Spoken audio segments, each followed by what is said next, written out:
If you have a demanding career, most fitness advice out there is actually the opposite of what you should be listening to.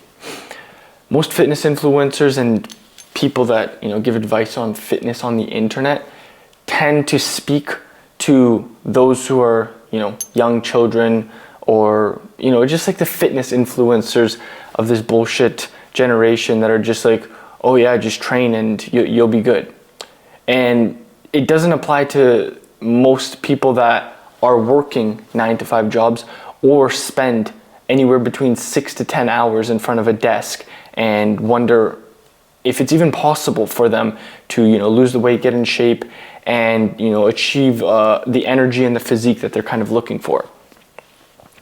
And my goal with this video is to kind of break some of the limiting beliefs and get you started, or basically give you 3 action tips that will make the process easier if you spend majority of your time, sitting, you're commuting in a car, or you're basically, sitting in front of a desk most of the time and have a very stagnant lifestyle where it's not like, people that are on their feet all day, nurses, doctors, they're constantly walking around, or, construction workers when they're on their feet. This is for the person that's, sitting at a desk, whether it's you're working a corporate job or basically some sort of founder that's managing a team and just sitting and doesn't have time to, spend 2 to 4 hours at the gym, because let's be honest, who has that kind of time? And especially in this world where everything's getting so much more fast paced. I don't, you don't. Let's get into the video. Personally, when I started working as a full-time employee, I could notice at the beginning when, things were a lot easier when I didn't have more responsibilities. But as I slowly, in the first month, I ended up getting a little bit lazier, because as your body adjusts to, sitting for so many hours, it just becomes a habit. Okay, if you're sitting, you just become lazy. Then you get back home, you're sitting, and then you're in the car, you're sitting, and then it's that much harder to, put yourself out of your comfort zone and get yourself into motion. Remember, it's basically the laws of physics. What stays in motion, or objects in motion like to stay in motion, objects at rest like to stay at rest. So why do you think that is?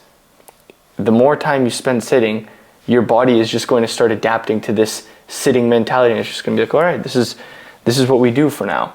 And when I was working in car sales for almost a year, my mind almost started liking sitting more and more. And it was just harder to, I had to put more mental effort at first into telling myself, oh, okay, we need to get up and move. We need to get up and move. We need to get up and move, kind of thing. And it's easy because, or not easy, it's actually detrimental, because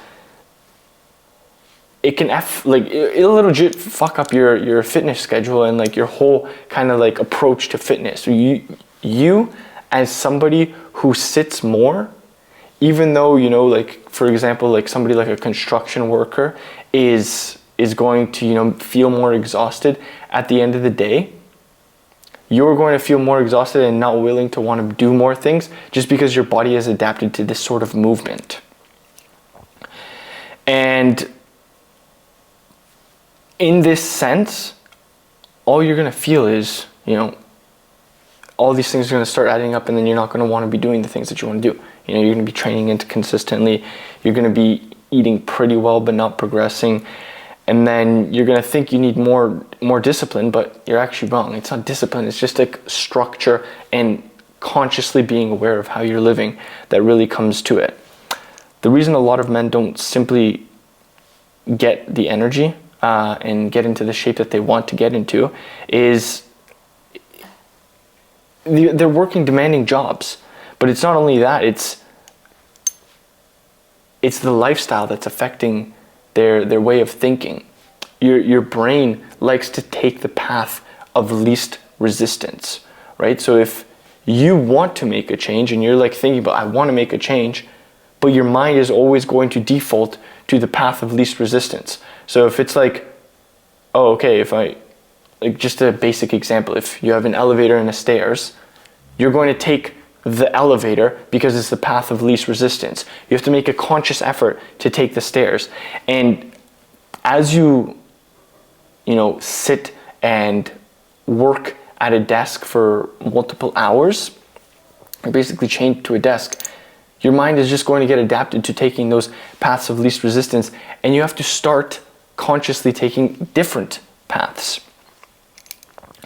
And then, you get back from work, you don't have any energy after work. You don't want to work out. You don't want to, do anything that requires energy. So you, like most people, just end up ordering Uber Eats or something, and then it's just like, you feel guilty about it. And then the pattern repeats. And then you might have motivation. You're like, Sunday, you just live this entire life that you don't like. You're like, okay, Monday's a new day. I'm going to get started. I'm going to, live the way that I want to. And then Monday happens, you're motivated for one day, and then boom, you fall off track because you hop into the pattern again. And then you're just constantly thinking about fitness. And then this causes anxiety, and it just causes this sort of stress, and it's just like this battle that you're facing against yourself, where it's just like you're thinking about it, but then you don't do it because you're so slammed, and you just have like this default way of living.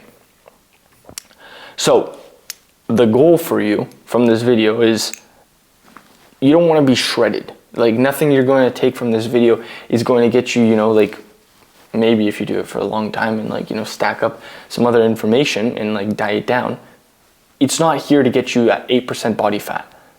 Realistically, all these 3 points that I'm going to share with you guys, all it's going to do is basically raise up your energy levels, so you have more energy through the day, so you're not, drained after work and don't feel like doing anything. And it's going to lean you down so that you can actually feel a little bit more confident about yourself, and you're not, walking around with almost looking like you got a beer belly on you. Or like how I like to call it, this skinny fat physique in a sense. So the number one thing that you have to understand is you need to simplify your food. Same meals most days, no tracking, just structure. And why is this? Because when you simplify your food, you really only have like a category of foods to pick from. And then once you have that category, you just repeat that category. And then it's so much easier to, like it depends what your goals are, but obviously if I'm eating 2 meals a day right now. They're fairly big, but it gets me everything I need to do, and I basically have enough energy, and I'm leaning down right now. I'm on track to lose 4 more pounds. I want to get to like 175. I'm currently at like 179. And rinse and repeat the same meal. So if you want 3 meals a day, like if you notice you have breakfast, lunch, and dinner, pick from a category of foods. I usually recommend and suggest whole foods. And then just, okay, breakfast, you have this every single day. Lunch, you have this every single day. And dinner, you have this every single day. If you can like think about, your meals and your structure of your food the same way you do think about like work, studying, whatever it comes to, driving, you just default to the same thing every single day, it just becomes so much easier. Just simplify your food. The same way that I'm sure when you're driving to work, or when you're, taking the bus, or whatever your day-to-day looks like, your brain kind of, I remember when I was commuting, I would always, I would take the same road. I would be on the same lane. Like it's just, your brain just wants to kind of turn off and not think about the things that it doesn't want to do. But when it comes to food, the reason that everybody is so like novelty about food, because it's almost like an addiction. It is an addiction. And we're always constantly craving these new things, these new foods, these new sauces, these new tastes. And don't get me wrong, I don't want to take the pleasure of eating from you from this video. But you need to have some sort of structure. Like you can't be eating out every single day, trying new foods. and expecting to, stay in shape, have your energy at the top of the line, and, look at yourself in the mirror and be like, damn, I'm actually proud of that. Right? If you're trying all these new different things every single day, then of course, you're not going to feel, look, and act the way that you want to do. Some people are okay with that. It's a sacrifice they make. So that's number one. Just simplify your foods. It's the most basic thing you could do. Eat the same thing every day, and then, once or twice a week, go for a cheat meal. Like, go enjoy some crazy food with your girlfriend, or, as a family, if you have kids, like, go out to dinner or something. Like, just live life, but with regulations and boundaries. Number two, you want to train for ROI, return on investment. When I started training, like I mentioned in previous videos, I had 3-4 hours at the gym. But as you get older, you stack on more responsibilities. You have less time to spend 4 hours at the gym. Even though I love it, I can't afford to do that nowadays. I have other things that I have to do. And same as you, I'm sure that you don't have fucking 6 hours to sit at a gym, do 2 hours of cardio, 2 hours of weightlifting, 2 hours of stretching. It has to be organized and structured in a way where you get the biggest bang for your buck. And now that I have all these responsibilities, personally, I get my shit done in 45 minutes. I'm in, out, and I honestly like it because I get more from my workouts now than I did before, just because I've structurized them and I train for ROI rather than for, spending and wasting time at the gym. Because before, when I didn't have too much things to do, I would go to the gym almost like as a way of escape. It's like, I don't have anything to do with my life, so I'm just going to go to the gym and sit at the gym, socialize, and spend 2-3 hours at the gym. But now that life's picking up, I don't have that kind of time, so I needed to figure out a way to be able to get even better results with less time. Focus on strength, not variety. Pick 2 to 3 lifts, depending on how much time a week you have to allocate to the gym. If it's 2 days a week, that's what I usually tell people, minimum. 3, 4, great. Create a program, create a split that you can follow that will progress your strength, and don't be going into the gym and, let me try this today, let me try this today, let me try this today. Like, this variety shit is gonna confuse you, and then your muscles are gonna be like, okay, what are we getting stronger on?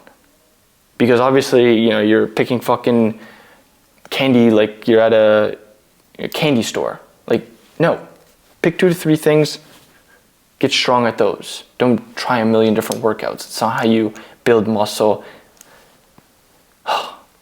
Cheeses me when I see that. Like, I just went on a rant because it actually pisses me off when I see, one guy goes to the gym and tries every single machine and then gets out and then he's like wondering why he can't build muscle.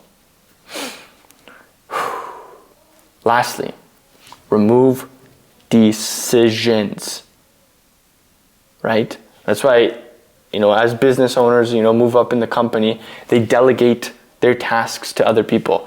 When you're first starting out in a company and you're trying to build a company or build a business, you are the marketing, you are the sales, you are the, product designer, you are the ads creative, you're everything.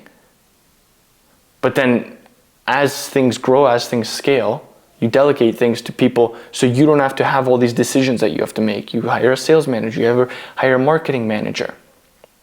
I'm not saying, sure, you can hire a fitness coach, but what I'm saying is, if your week is like, okay, what do I eat today? What do I train today? What do I,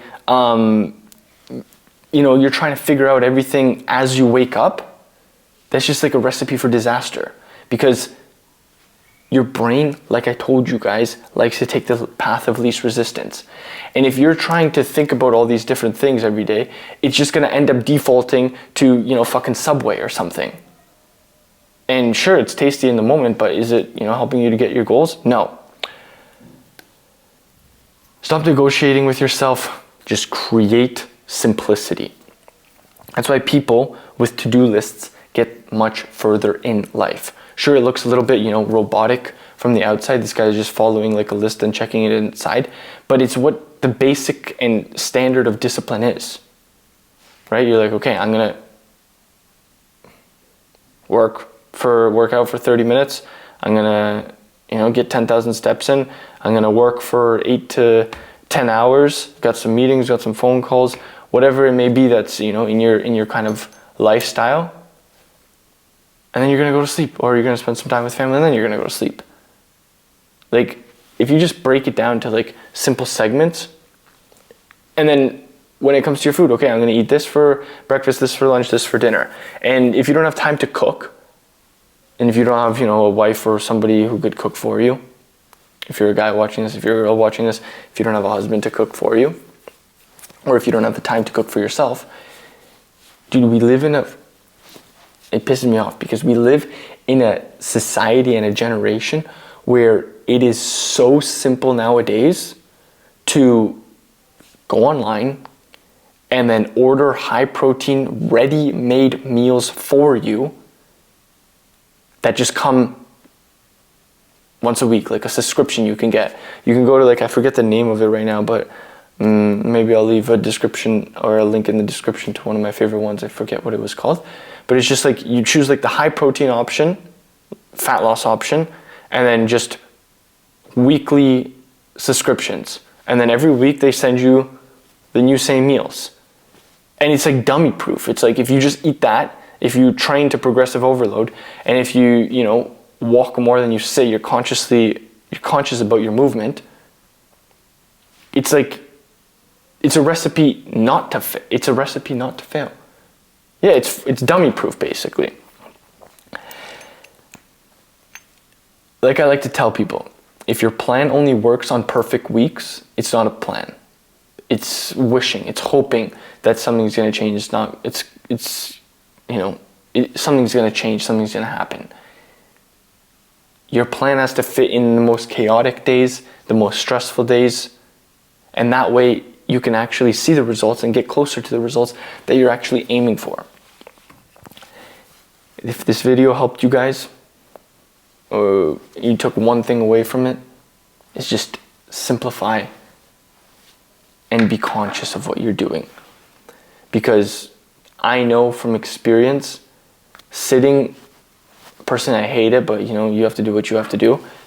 Sitting fucking 6 to 10 hours in front of a desk, in front of a computer, it sucks. But, it is the way the world is. Like now everything is mostly, remote, global, whatever. But it's no excuse, right? If you want it bad enough, you'll find a way to do it. Don't let that be your limiting belief. Oh, I sit and I don't have time. Make time. Get a fucking standing desk and a walking pad. I don't know. Don't let excuses hold you back. If you wanted it bad enough, you would have done it anyway. Anyway, I'm going to leave you guys there because I feel like that's good enough information. I just went on an entire rant. I need some water. My throat is fucking dry. I love you guys. Subscribe if you're new. I'm going to leave you like I always do. Create more than you consume. Serve others. Love everyone. I'll see you in the next one. Peace.